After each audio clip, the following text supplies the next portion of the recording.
Question 4, Part B, Part 1. Sketch the graph of y equals x squared minus 6 and label all intercepts with the axes. The graph of the polynomial function y equals x squared minus 6 is a concave up parabola. Now we know it's a parabola because the highest power of x is 2, and we know it's concave up because the coefficient or the number that multiplies x squared is positive. Even though it's not shown, it's positive 1.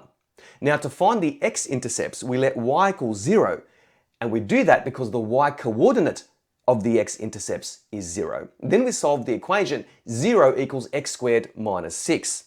So if we rearrange the equation to make x squared the subject, we get x squared is equal to 6.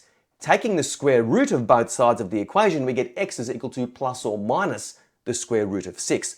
Alternatively, we can factorize x squared minus 6 as a difference of two squares, let y equal 0, and then apply the null factor theorem to find the x-intercepts. So y is equal to x minus root 6 in brackets times x plus root 6 in brackets, and by the null factor theorem, we get x-intercepts negative root 6 and root 6. Now to find the y-intercept, we let x equal 0 and then evaluate x squared minus 6. And of course we get negative 6. So the y-intercept is negative 6. So the graph is a concave up parabola with x-intercepts negative root 6 and root 6, and the y-intercept of negative 6 centered on the y-axis. So here is a sketch of the parabola y equals x squared minus 6. Now the vertex or the turning point of the parabola sits on the y-axis, which corresponds to the y-intercept of negative 6. So here is one x-intercept at negative root 6 and the other x-intercept at root 6. Now to get the shape as accurately as possible, I've located some other convenient points, and then I've sketched the curve as best as possible going through all those points. Part 2. On the same set of axes, carefully sketch the graph of y equals the absolute value of x.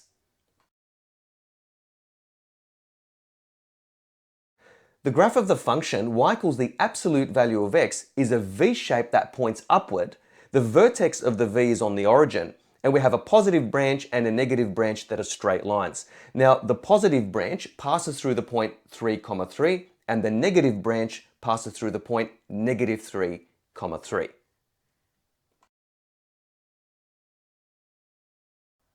Part 3. Find the x-coordinates of the 2 points where the graphs intersect.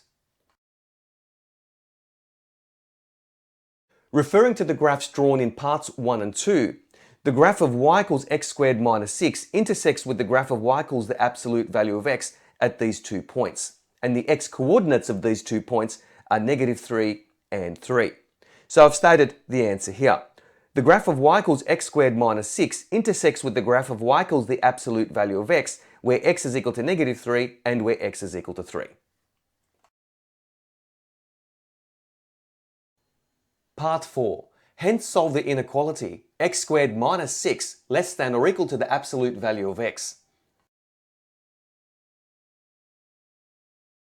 From the graphs drawn in parts 1 and 2, and taking into account the x-coordinates of the points of intersection of both graphs that we stated in part 3, that is at x equals negative 3 and at x equals 3, the inequality x squared minus 6 less than or equal to the absolute value of x refers to the part of the graph where the parabola x squared minus 6 is on or below the graph of y equals the absolute value of x.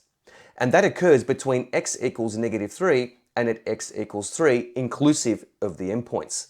So the solution to the inequality x squared minus 6 less than or equal to the absolute value of 6 is x greater than or equal to negative 3 and less than or equal to 3.